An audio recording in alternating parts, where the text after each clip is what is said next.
Hello guys, വയറ് കണ്ടിട്ട് maternity ഷൂട്ടാണെന്നൊന്നും തെറ്റിദ്ധരിക്കണ്ട കേട്ടോ. കുറച്ച് ദിവസമായിട്ട് നമ്മുടെ കാറിൽ ഭയങ്കര ശല്യം ഒരാളുടെ. ആൾക്കിട്ടൊരു പണിയാണ് ചേട്ടൻ ഈ സൂക്ഷ്മമായിട്ട് വെച്ചുകൊണ്ടിരിക്കുന്നത്. കുറച്ച് ദിവസമായിട്ട് ഞങ്ങളെ വട്ടം കറക്കുകയാണ് ഈ പുള്ളി.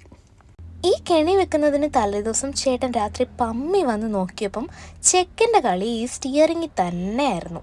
2-3 ദിവസം ഞങ്ങൾ ക്ഷമിച്ചു. ഇനി ഇങ്ങനെ വിട്ടാൽ ശരിയാവില്ലല്ലോ എന്ന് കരുതി രണ്ടും കൽപ്പിച്ച് വെച്ചതാണ് ഈ കെണി.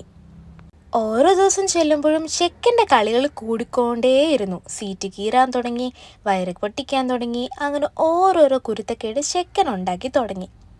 ഇന്നും രാത്രി സ്റ്റിയറിങ്ങിൽ കളിക്കാൻ അവൻ വരുമെന്ന് പൂർണ്ണ വിശ്വാസം ഞങ്ങൾക്കുണ്ടായിരുന്നു.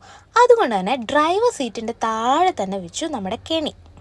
അവൻ വരുവാണെങ്കിൽ ഒന്ന് ഫേമസ് ആക്കണ്ടേ, അതുകൊണ്ട് ഞാൻ വീഡിയോ എടുത്തു വെച്ചിട്ടുണ്ടായിരുന്നു.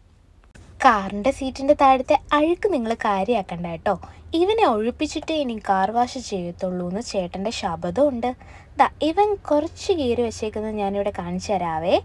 ചെറുതായിട്ട് അവൻ കീറി വെച്ചേക്കുന്നതാണ് അവിടെ. എന്തായാലും നമ്മുടെ പ്രതീക്ഷകളൊന്നും തെറ്റിച്ചില്ല. രാത്രി സ്റ്റിയറിങ്ങിൽ കളിക്കാൻ വന്ന അവൻ അറിഞ്ഞില്ലല്ലോ ചേട്ടൻ്റെ കെണി, അല്ല നമ്മുടെ കെണിയെ. അതാ ഇപ്പം കാര്യമായ. കെണി വെച്ച് കഴിഞ്ഞപ്പോൾ ചേട്ടൻ പറയോ പാവം അതിനെ കൊല്ലണ്ടായിരുന്നു എന്ന്. ഇപ്പം നമ്മളാരായി? പാവം കിടപ്പ് കണ്ടാൽ എനിക്കും വിഷമമായി. അപ്പം അത്ര ഉണ്ടായിരുന്നുള്ളൂ.